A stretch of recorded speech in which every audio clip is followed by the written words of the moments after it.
Audio Jungle.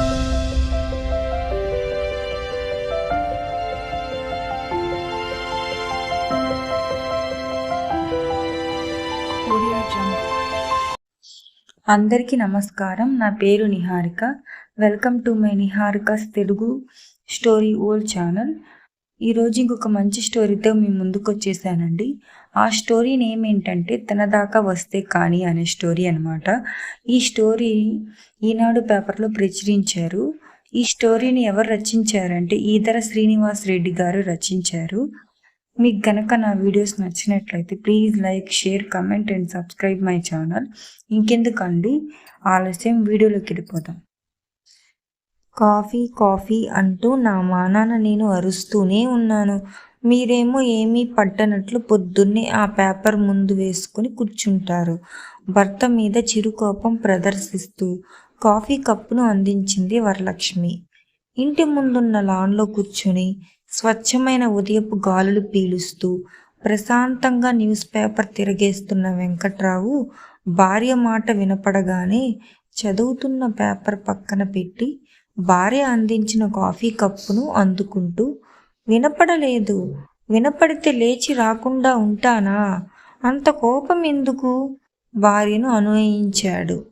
ఉదయాన్నే పచ్చని చెట్ల మధ్య కూర్చొని వాటి నుండి వెలువడే స్వచ్ఛమైన గాలి పీలుస్తూ వేడివేడిగా భార్య చేతి ఫిల్టర్ కాఫీ తాగుతూ న్యూస్ పేపర్ తిరగేస్తూ ఉంటే ఆ ఆనందమే వేరు. అది అనుభవించే వాళ్లకు మాత్రమే తెలుస్తుంది. వెంకట్రావు ఆ విషయంలో అదృష్టవంతుడనే చెప్పాలి. రిటైర్ అయిన దగ్గర నుండి తన ఇంటి చుట్టూ మొక్కలు పెంచడానికి వ్యాపకంగా పెట్టుకున్నాడు. ఇల్లు చిన్నదైనా ఇంటి ముందు లాన్, ఇంటి చుట్టూ మొక్కలు, ఇంటి మీద సన్నజాజి పందిరి పెంచటంతో వెంకట్రావు ఇల్లు చూడముచ్చటగా ఉంటుంది. పొదరిల్లులాగా. తను పెంచిన మొక్కలను చంటి బిడ్డల్లాగా చూసుకుంటాడు వెంకట్రావు. రోజు ఉదయాన్నే వాటితో ఓ గంట సేపు గడిపి వాటి యోగక్షేమాలను చూసిన తర్వాతే ఏ పనైనా మొదలు పెడతాడు. త్వరగా తాగండి, మరీ చిన్నపిల్లాడ్లా తాగుతున్నారు, అవతల నాకు వంటగదిలో పని ఉంది అంటూ నింపాదిగా కాఫీ తాగుతున్న వెంకట్రావును కసురుకుంది వరలక్ష్మి. రాత్రి నువ్వు నిద్రపోయిన తర్వాత అబ్బాయి ఫోన్ చేశాడు. కాఫీ తాగడం పూర్తవడంతో కప్పు భార్యకు అందిస్తూ చెప్పాడు వెంకట్రావు. కొడుకు మాట రావడంతో అప్పటిదాకా చిటపటలాడిన వరలక్ష్మి ముఖంలో ఆనందం వెళ్లి విరిసింది. ఎంతైనా కన్న ప్రేమ కదా. భర్త పక్కనే కూర్చుంటూ ఏమంటున్నాడు, కోడలు కూడా మాట్లాడిందా, మనవళ్ళు ఏం చేస్తున్నారట అంటూ ప్రశ్నల వర్షం కురిపించింది. పిల్లలిద్దరూ ఎదిగి వస్తున్నారు కదా, అక్కడి వాతావరణం చూస్తుంటే భయమేస్తుందట. హై స్కూల్ పిల్లలు కూడా విచ్చలవిడిగా డ్రగ్స్ వాడుతున్నారట. అక్కడే కనుక పిల్లల్ని చదివిస్తే పిల్లలు చెడిపోవటానికి ఎక్కువ అవకాశం ఉందట. అందుకని అబ్బాయి, కోడలు, పిల్లలు అందరూ అమెరికా వదిలి కుటుంబంతో సహా ఇక్కడకు వచ్చేయాలని అనుకుంటున్నారు. మరి అబ్బాయి ఉద్యోగం? మరో సందేహం లేవనెత్తింది వరలక్ష్మి. వాళ్ళ కంపెనీ బ్రాంచ్ ఇక్కడ కూడా ఉందట. ఇక్కడికి ట్రాన్స్ఫర్ చేయమని 2 నెలల ముందే అడిగితే వాళ్ళు సరే అన్నారట. ఉద్యోగానికి ఏమీ డోకా లేదు అన్నట్లు వివరంగా చెప్పాడు వెంకట్రావు. పోనీలేండి, ఇకనన్నా అందరం కలిసి సంతోషంగా ఉండొచ్చు. భగవంతుడు ఇన్నాళ్లకు నా ప్రార్థన ఆలకించాడు అంది గుండె నిండా సంతోషంతో వరలక్ష్మి. ఓ 4 రోజులు గడిచాక ఉదయాన్నే వెంకట్రావు బయటకు వెళ్ళటానికి బయలుదేరుతుండగా, ఎక్కడికండి ఇంత పొద్దున్నే బయలుదేరారు అంటూ కాఫీ కప్పుతో ఎదురు వచ్చింది వరలక్ష్మి. చెప్పాలా వద్దా అని ఓ క్షణం సంశయించి, ఎప్పుడో చెప్పే బదులు ఇప్పుడే చెబితే మంచిదని నిర్ణయించుకున్నవాడిలా, అబ్బాయికి వాళ్ళ ఆఫీసు దగ్గర ఇల్లు వెతకటానికి వెళ్తున్నాను. ఇళ్ళ బ్రోకర్కి చెబితే ఈరోజు రమ్మన్నాడు. ఎండ పడకముందే వెళ్ళి వద్దామని బయలుదేరాను అని తను పొద్దున్నే బయటకి వెళ్లే విషయం భార్యకు చెప్పాడు వెంకట్రావు. అదేమిటండి, అబ్బాయికి ఇల్లు వెతకటం ఏమిటి? వాడికి అంత కర్మ ఏం వచ్చింది? ఈ ఇల్లు వాడిది కదా. వాడు ఇండియాకి వస్తున్నాడంటే ఎంతో సంబరపడిపోయాను. ఒకే ఇంట్లో అందరం కలిసి హాయిగా గడపవచ్చు అని. కానీ ఇప్పుడు ఇదేమిటి? ఒకే ఊర్లో ఉంటూ వేరుగా కాపురం పెడితే చూసేవాళ్ళు ఏమనుకుంటారు? ఇప్పుడు వాడికి వేరు కాపురం పెట్టాల్సిన అవసరం ఏమొచ్చింది? అంటూ వరలక్ష్మి కళ్ళనీళ్ళు పర్యంతం అయ్యింది. వరలక్ష్మిని చూస్తే వెంకట్రావుకు జాలేసింది. మన ఇల్లు చాలా చిన్నది. మన ఇద్దరికీ అంతంత మాత్రంగా సరిపోతుంది. వాళ్ళు అమెరికాలో 10 ఏళ్లకు పైగా ఉండి వస్తున్నారు. మన ఇల్లు నచ్చాలి కదా. వాళ్ళ అభిరుచులకు తగ్గట్టు మన ఇల్లు ఉండదు కదా. అదీ కాక వాడి ఆఫీసు మన ఇల్లు చాలా దూరం. అందుకని వాడికి ఆఫీసుకు దగ్గరగా వాళ్ళ అభిరుచికి తగ్గట్టు బ్రోకర్ని ఇల్లు వెతకమని అన్నాను. భార్యకు నచ్చ చెప్పే ప్రయత్నం చేశాడు వెంకట్రావు.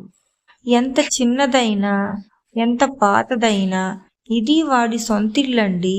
అంతగా చాలకపోతే మేడ మీద ఒక పోర్షన్ వేసి మనమే పైకి వెళ్ళి ఉందాం. ఇక దూరం అంటారా? ఎంతమంది రోజు మైళ్ళకు మైళ్ళు ప్రయాణించి ఆఫీసులకు వెళ్ళటం లేదు. పైపెచ్చు వాడికి కారు కూడా ఉంది అంటూ భర్త చెప్పే కారణాలు సహేతుకంగా లేవని తేల్చేసింది వరలక్ష్మి. నువ్వు చెప్పేవన్నీ నిజమే. అయినా వాళ్ళు కోరుకున్న విధంగా మన ఇల్లు మనము ఉండము కదా. వాళ్లకు నచ్చిన చోట వాళ్ళని ఉండనివ్వు. వాళ్ళని చూడాలనుకున్నప్పుడు ఎంతలోకి వెళ్ళి వస్తాం. కొడుకు వేరుగా ఉండాలని నిర్ణయించుకున్నాడు అని చెప్పకనే చెప్పాడు వెంకట్రావు. మీరు చెప్పే కారణాలు చూస్తుంటే అవన్నీ నిజం కావని నా మనసుకు అనిపిస్తుంది. వేరే ఏదో బలమైన కారణం ఉండే ఉంటుంది. నేనే వాడికి ఫోన్ చేసి అసలు విషయం కనుక్కుంటాను అంటూ కొడుక్కి ఫోన్ చేయటానికి సెల్ ఫోన్ చేతిలో తీసుకుంది. ఫోన్ చేయబోతున్న భార్యను వారించి, మనతో ఉండటం వాడి భార్యకి ఇష్టం లేదట అసలు విషయం చెప్పాడు వెంకట్రావు. ఆ మాటలు విన్న వరలక్ష్మి ఒక్కసారిగా సోఫాలో కూలపడి, ఎందుకు ఇష్టం లేదండి? మనమేం తప్పు చేశాం? అడిగింది జాలిగా వెంకట్రావు వంక చూస్తూ. కొన్ని ప్రశ్నలకు సమాధానాలు ఉండవు. మా అమ్మా నాన్నలు ఏం తప్పు చేశారని ఆ రోజు నువ్వు నా చేత వేరు కాపురం పెట్టించావు. అలాగే ఈరోజు నీ కోడలు కూడా నీ కొడుకు చేత వేరు కాపురం పెట్టిస్తోంది. తరాలు మారినా మనుషులు మాత్రం మారటం లేదు అంటూ వరలక్ష్మికి గతాన్ని గుర్తు చేశాడు. భర్త మాటలకు వరలక్ష్మి నిశ్చేష్టురాలయ్యింది. గతంలో తన ప్రవర్తన గుర్తు తెచ్చుకుంది. ఏదో ఆలోచిస్తూ గతం తాలూకు జ్ఞాపకాల సుడిలోకి జారుకుంది. వెంకట్రావుది సిటీకి దగ్గరలో ఉన్న ఓ పల్లెటూరు. పేరుకు పల్లెటూరే అయినా సిటీకి దగ్గరగా ఉండటంతో స్వచ్ఛమైన పల్లెటూరు గాలులను సిటీ తాలూకు కాలుష్యపు వాయువులు మింగేశాయి. కేవలం గాలినే కాదు, ప్రజల మనసులను కూడా కలుషితం చేసింది సిటీ వాతావరణం. సిటీకి దగ్గరగా ఉండటంతో రియల్ ఎస్టేట్ రాబందులు పచ్చని పల్లెపై వాలిపోయి పొలాలన్నీ ఫ్లాట్లుగా మార్చి వేశారు. వెంకట్రావు తండ్రికి కూడా 2 ఎకరాల పచ్చటి నేల ఉంది. రియల్ ఎస్టేట్ దళారులు ప్రలోభాలకు ఏమాత్రం లొంగిపోకుండా ఆ 2 ఎకరాల్లోనే వ్యవసాయం చేస్తూ కుటుంబాన్ని గుట్టుగా సాగిస్తున్నాడు. వెంకట్రావు కూడా అదే ఊర్లో జిల్లా పరిషత్ పాఠశాలలో ఉపాధ్యాయుడిగా ఉద్యోగం రావటంతో ఉద్యోగం చేసుకుంటూ తండ్రికి వ్యవసాయంలో తోడుగా నిలబడటంతో ఏ కష్టాలు లేకుండా జీవన నౌక సాగిపోతుంది. వెంకట్రావుకు వరలక్ష్మితో పెళ్ళైన నాటి నుండి మొదలయ్యిన కష్టాలు. వరలక్ష్మి కాస్తంత కలిగిన కుటుంబం నుంచి రావటం, పైపెచ్చు మొదటి నుండి సిటీ వాతావరణంలో పెరగడంతో పెళ్ళైన తర్వాత అత్తారింట్లోని పల్లెటూరి వాతావరణంలో ఇమడలేకపోయింది. చుట్టుపక్కల వాళ్ళు పొలాలను మంచి రేటుకు అమ్ముకొని ఆ డబ్బుతో సిటీలో మంచి బిల్డింగ్ కట్టుకొని మిగిలిన డబ్బుతో బిజినెస్ చేసి కోట్లు సంపాదిస్తున్నారు అని రోజూ భర్తని సతాయించేది వరలక్ష్మి. వాళ్ళకంటే ఏ ఉద్యోగం సద్యోగం లేదు కాబట్టి పొలాలు అమ్ముకొని సిటీతో పోతున్నారు. మనకేం కర్మ, మనకు ఆ భగవంతుడు మంచి ఉద్యోగం ఇచ్చాడు అని వెంకట్రావు భార్యకు ఎంత నచ్చ చెప్పాలని చూసినా వినేది కాదు వరలక్ష్మి. తన తల్లిదండ్రులు బతికున్నంత కాలం పొలం అమ్మే ప్రసక్తే లేదని వెంకట్రావు భార్యకు తెగేసి చెప్పాడు. ఇక ఎటూ పొలం అమ్మేటట్లు లేరని వెంకట్రావును సిటీకి ట్రాన్స్ఫర్ చేయించమని మళ్ళీ ఒత్తిడి చేయటం మొదలుపెట్టింది. దానికి కూడా వెంకట్రావు ససేమిరా అనడంతో వరలక్ష్మి అలిగి పుట్టింటికి వెళ్ళిపోయింది. భార్యాభర్తల గొడవలు మొదటి నుండి గమనిస్తున్న వెంకట్రావు తండ్రి కొడుకు కాపురం సరిదిద్దాలని, పోనీ కోడలు చెప్పినట్లే పట్నంలో కాపురం పెట్టరాదు అయ్యా, పట్నానికి మన ఊరు ఎంత దూరమని, మీరైనా మేమైనా క్షణాలలో ఒకరి దగ్గరికి ఇంకొకరం చేరుకోవచ్చు అంటూ కొడుకును వేరు కాపురం పెట్టించడానికి ఒప్పించాలని చూశాడు. వెంకట్రావు తల్లి కూడా భర్తకి వత్తాసు పలికింది. తల్లిదండ్రులిద్దరూ నచ్చ చెప్పడంతో వెంకట్రావు సిటీలో కాపురం పెట్టడానికి ఒప్పుకున్నాడు. కానీ తన ఉద్యోగానికి మాత్రం ట్రాన్స్ఫర్ చేయించుకోలేదు. సిటీలో కాపురం పెట్టి రోజు ఊరికి బస్సులో ఉద్యోగ నిమిత్తం వెళ్ళి రావడం మొదలుపెట్టాడు వెంకట్రావు.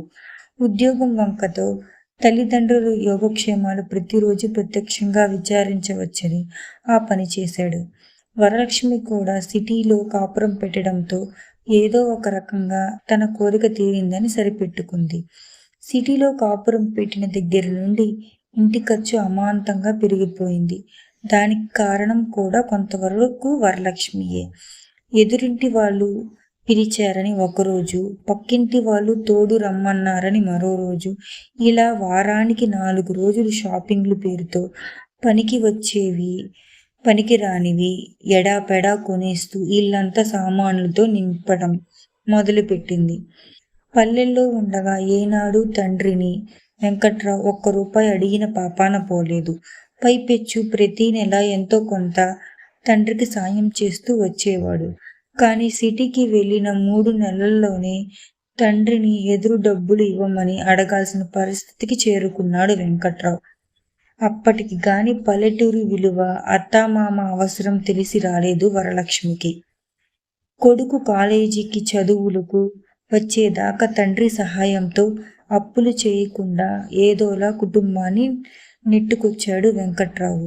కానీ కొడుకు అమెరికా వెళ్తానని తన కోరిక బయట పెట్టగానే ముందు తన ఆర్థిక పరిస్థితి దృష్ట్యా వద్దనుకున్న తల్లి కొడుకులు ఇద్దరు గట్టిగా పట్టుపట్టడంతో చేసేది లేక ఒప్పుకున్నాడు. కొడుకుని అమెరికా పంపించాలని ఎంత లేదన్నా 10 లక్షలు కావాలి. 10 లక్షలు అప్పు అంటే మళ్ళీ వడ్డీతో కలిసి తడిసి మోపెడు అవుతుంది. ఒకవేళ ప్రావిడెంట్ ఫండ్ మీద అప్పు తీసుకుందామనుకున్నా అంత లేదు. అన్ని రకాలుగా ఆలోచించి చివరకు ఊళ్ళోని పొలం అమ్మటానికి నిశ్చయించుకుని తండ్రితో చెప్పాడు. ఇంతకాలం ఈ భూమిని సొంత బిడ్డలా చూసుకున్నాం. ఇప్పుడు నువ్వేమో ఆ పొలాన్ని అమ్మమంటున్నావు. కనీసం మేము బతికున్నంత వరకు అన్నా అమ్మకుండా అట్టి పెట్టరాదు అంటూ కళ్ళ నీళ్లు పెట్టుకున్నాడు వెంకట్రావు తండ్రి రాఘవయ్య. ఆ మాటలు ఏం జవాబు చెప్పాలో తెలియక మౌనంగా తల వంచుకున్నాడు వెంకట్రావు.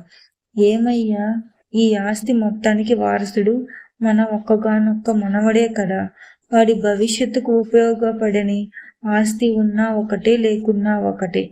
మనం మాత్రం ఇంకెంతకాలం బతుకుతాం అంటూ వెంకట్రావు తల్లి తన భర్తకు నచ్చ చెప్పడంతో కాస్త మొత్తం మెత్తపడ్డాడు రాఘవయ్య. సరే, 1 ఎకరా అమ్మి డబ్బులు ఇస్తాను. ఆ డబ్బుతో నీ కొడుకు అమెరికాకి పంపు అని వెంకట్రావుకు అభయమిచ్చాడు రాఘవయ్య.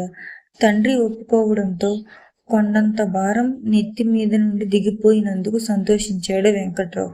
వెంకట్రావు కొడుకు అమెరికా వెళ్ళిన తరువాత అక్కడే ఉద్యోగం సంపాదించి స్థిరపడిపోయాడు. ఆ తర్వాత ఒక్కసారి మాత్రం ఇండియాకి వచ్చాడు. అది కన్న తల్లిదండ్రులు చూడటానికి కాదు, తన పెళ్లికి. పెళ్ళైన నెలకు మళ్ళీ అమెరికాకి వెళ్ళి ఇప్పటి వరకు తల్లిదండ్రుల మొహం కూడా చూడలేదు. అంతా ఫోన్ల మీదే గడిచిపోతున్నాయి. అనుబంధాలు అన్నీ అలా ఫోన్లతోనే నడిచిపోతున్నాయి. ఏమిటో ఆలోచనలో పడ్డావు. వెంకట్రావు పిలుస్తుంటే మళ్ళీ ఈ లోకంలోకి వచ్చి పడింది వరలక్ష్మి. ఏదో తొందరపాటు నోట్లో నుంచి వచ్చేసింది. నా మాటలు పట్టించుకోకు అంటూ భార్యను ఓదార్చబోయాడు వెంకట్రావు. మీరు పైకి నోటితో అనకపోయినా మనసులో అనుకున్న నిజం మాత్రం మీరు అన్నదే. ఆ రోజు నేను ఎంత అవివేకంగా ప్రవర్తించానో ఇప్పుడు తలుచుకుంటే నా మీద నాకే అసహ్యం వేస్తుంది అంటూ సిగ్గుతో తల వంచుకుంది వరలక్ష్మి. ఏ విషయమైనా పిల్లలు వాళ్ళ తల్లిదండ్రుల నుండి నేర్చుకుంటారు. మనం మన పెద్దవాళ్ళను గౌరవంగా చూసుకుంటే మన పిల్లలు కూడా మనల్ని గౌరవంగా చూస్తారు. ఆ రోజున మనం మన పెద్దవాళ్ళని దూరంగా పెట్టాం. ఈ రోజున మనవాడు మనల్ని దూరంగా పెడుతున్నాడు. ఇప్పుడు ఇంత దూరం అంత దూరం అని బాధపడితే ఏం లాభం అంటూ కొడుకు తప్పేమీ లేదన్నట్లు భార్యకు ఓదార్చాడు వెంకట్రావు. అవునండి, ఆ రోజున పెద్దవాళ్ళ విలువ నాకు తెలియలేదు. ఉమ్మడి కుటుంబాలలో స్వేచ్ఛ ఉండదని చెప్పుడు మాటలు విని అలా చేశాను. కానీ అందరం కలిసి ఉంటే ఒకరికొకరం కష్టసుఖాలలో పాలు పంచుకోవచ్చని జ్ఞానం లేకపోయింది. పాపిష్టి దాన్ని. మిమ్మల్ని మీ తల్లిదండ్రుల నుండి దూరం చేశాను. అందుకేనేమో భగవంతుడు నా కొడుకు కోడల్ని నాకు దూరం చేస్తున్నాడు అంటూ కళ్ళనీళ్లు పెట్టుకుంది. దిగులు పడకు, దూరమైనా దగ్గరైనా అంతా మన చేతుల్లోనే ఉంది. మా అమ్మా నాన్నలు మనకు సాయం పడటంతో వాళ్ళ విలువ మనకే తెలిసి వచ్చింది. అదేవిధంగా మనం కూడా అబ్బాయి పిలిచినా పిలవకపోయినా వాళ్ళ ఇంటికి వెళ్తూ అడిగినా అడగకపోయినా అవసరాలకు సహాయపడుతూ ఉంటే ఎలా అయితే నువ్వు మా అమ్మా నాన్నల విలువ గుర్తించావో అలాగే వాళ్ళు కూడా మన విలువ గుర్తిస్తారు. అప్పటిదాకా కాస్త ఓపిక పట్టు, తప్పదు.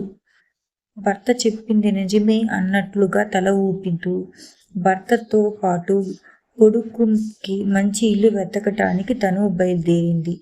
తమ మధ్య నెలకొన్న దూరం ముందు ముందు తగ్గకపోతుందా అనే ఆశతో.